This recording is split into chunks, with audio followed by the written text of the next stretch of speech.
निश्चित तौर पर पहले दो चरण के बारे में कहने की जरूरत नहीं है। खुद भारतीय जनता पार्टी के लोगों का मानना है कि उनको पहले दो चरणों में नुकसान हुआ है। अब नुकसान की मात्रा कितनी थी, इस पर बहस हो सकती है कि भारतीय जनता पार्टी का कहना है कि उसका नुकसान कम हुआ है। समाजवादी पार्टी का कहना है कि उसने पूरी तरीके से नुकसान पहुंचाया है। लेकिन नुकसान हुआ है, ये तो तय है। नुकसान कितना हुआ है, इस पर बहस है। मेरा मानना है, और ज्यादातर लोगों का, जो जिन्होंने भी इन दो पहले दो चरणों का विश्लेषण किया है, उनका ये मानना है कि पहले दो चरणों ने समाजवादी पार्टी को तकरीबन 70-80 के बीच में सीटें के आसपास पहुंचाया है, और तीसरे चरण ने निसंदेह रूप से 100 के पार किया है, और कंफर्टेबली 100 के पार किया है। क्योंकि तीसरा चरण का जो चुनाव हुआ है, अगर आप उसमें देखें तो 8 जिले वो जिनको कहा जाता है यादव पट्टी, हालांकि वो यादव नहीं बल्कि पिछड़ा पट्टी है, क्योंकि बड़ी तादाद में अन्य पिछड़ी जातियां भी हैं। वहां पर, उन जगहों पर जहां परंपरागत रूप से कम मतदान होता रहा है, वहां जिस तरह उत्साह के साथ वोट पड़ा है। कानपुर, जिसके बारे में कहा जा सकता है कि कानपुर में कांग्रेस भी है, कानपुर में बीजेपी भी है, अ, और सपा भी है। मतलब तीन पार्टियों के बीच में कई कई सीटों पर मुकाबला है। वहां पर वोट कम पड़े हैं।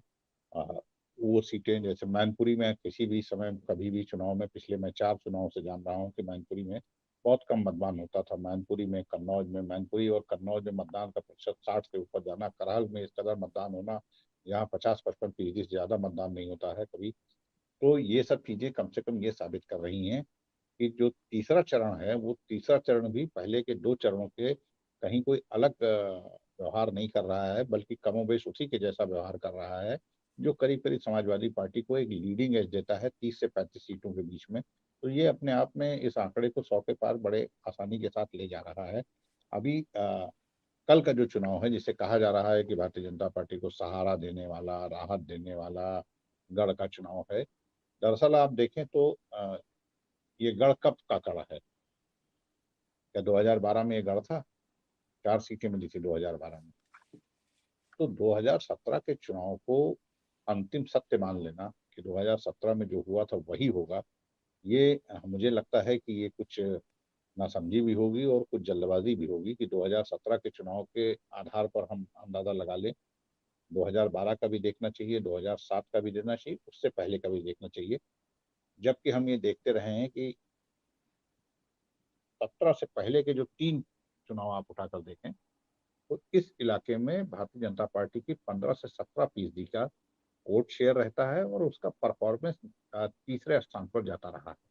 तो इससे ये आप ये नहीं कह सकते हैं कि कल का जो चुनाव हो रहा है साहब वो बहुत बड़ा गढ़ है। जैसे लखनऊ के बारे में कहा जाता है लखनऊ बड़ा गढ़ है। इसी लखनऊ में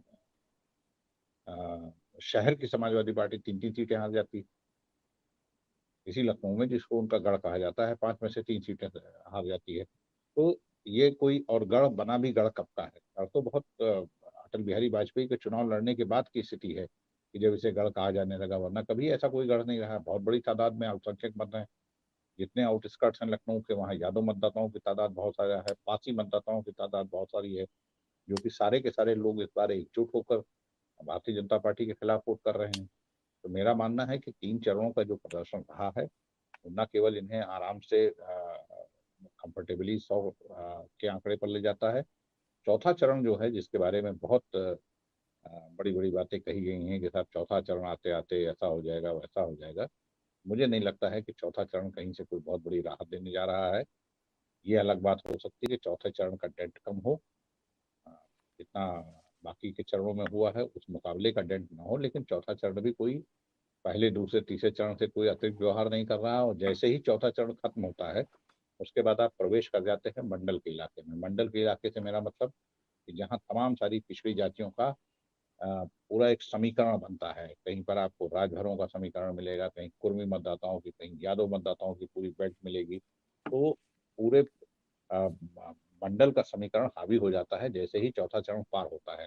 और उस मंडल के समीकरण में आपको बताने की जरूरत नहीं है कि इस बार कमंडल भारी पड़ रहा है कि मंडल भारी पड़ रहा है। तो मुझे नहीं लगता है कि 7 चरणों का जो चुनाव है उसमें पहले दूसरे तीसरे चरणों के व्यवहार से कोई इतर व्यवहार आपको अचानक से अ, एक जगह जो है आपको कोई नए तरीके का जो है मतदाताओं का करेक्टर जो है वो दिखाई पड़ने लगेगा। इस बात की कोई संभावना दूर दूर तक नजर नहीं आती।